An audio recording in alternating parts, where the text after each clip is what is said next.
বৈষম্য বিরোধী ছাত্র আন্দোলনের মার্চ ফর জাস্টিস কর্মসূচিতে দেশের বিভিন্ন স্থানে পুলিশের সঙ্গে শিক্ষার্থীদের সংঘর্ষের ঘটনা ঘটেছে। আহত হয়েছেন 2 সাংবাদিক সহ বেশ কয়েকজন।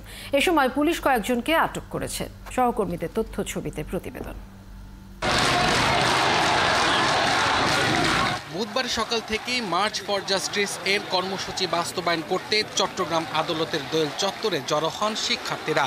এ সময় স্লোগানে ভরে যায় পুরো চত্বর। শিক্ষার্থীদের সঙ্গে একত্রতা প্রকাশ করে বিক্ষোভে অংশ নেন চট্টগ্রাম আদালতের আইনজীবীরা। এ সময় ওই এলাকায় যান চলাচল বন্ধ হয়ে যায়। ছাত্র হত্যা, গণগ্রেপ্তার মামলা গুমের প্রতিবাদে শিক্ষার্থীরা নামলে বরিশাল নগরীর বেশ কয়েকটি পয়েন্টে পুলিশের সঙ্গে দফায় দফায় সংঘর্ষ হয়। এতে আহত হন 2 সাংবাদিক সহ বেশ কয়েকজন। আমরা আজকে আদালত প্রাঙ্গণে যাব, একটা বিক্ষোভ সমাবেশ ছিল, সেখানে আমাদের শুরুতেই পুলিশ আমাদেরকে বের হইতে বাধা দিছে। সিলেটে বৈষম্য বিরোধী ছাত্র আন্দোলনের শিক্ষার্থীরা নগরের সুবিদ বাজার এলাকায় সড়কে অবস্থান নেন। পরে পুলিশ সাউন্ড গ্রেনেড ও কাঁদানে গ্যাসের সেল ছুড়ে ছত্রভঙ্গ করে দেয়। এতে আহত হন বেশ কিছু শিক্ষার্থী।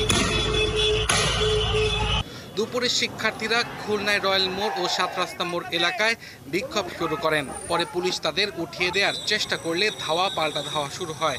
এ সময় অন্তত 30 জনকে আটক করে পুলিশ।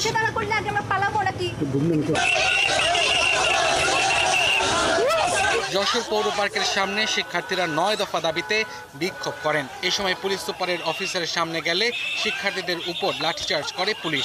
আহত হন বেশ কয়েকজন।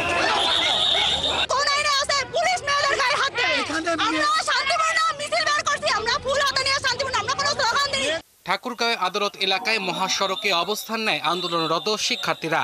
এক পর্যায়ে তারা ব্যারিকেড ভেঙে সামনের দিকে অগ্রসর হলে পুলিশ লাঠিচার্জ করে তাদের ছত্রভঙ্গ করে দেয়। কোটা সংস্কার আন্দোলনে সহিংসতায় শিক্ষার্থীর মৃত্যু ও ভুয়া মামলা গণগ্রেপ্তারের অভিযোগ তুলে অবস্থান কর্মসূচি পালন করেন রাজশাহী বিশ্ববিদ্যালয়ের জাতীয়তাবাদী শিক্ষক ফোরামের শিক্ষকরা।